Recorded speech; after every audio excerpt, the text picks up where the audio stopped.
tanan makig-uban. Kung maghiusata sa iyang gugma, kalinaw maang punta.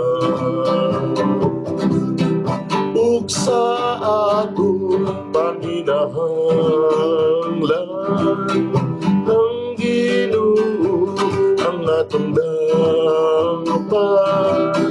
Kay siya raman ang tuburan sa tanang mga kaayuhan.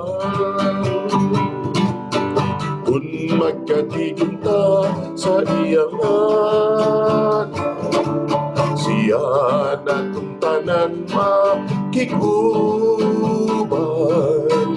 Kung maghiusata sa iyang ugma, kalinaw maang punta.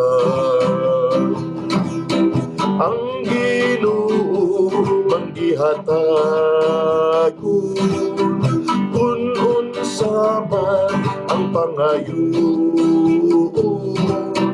Kung kining tanan magkaayo, kung gimbutan man sa Ginoo.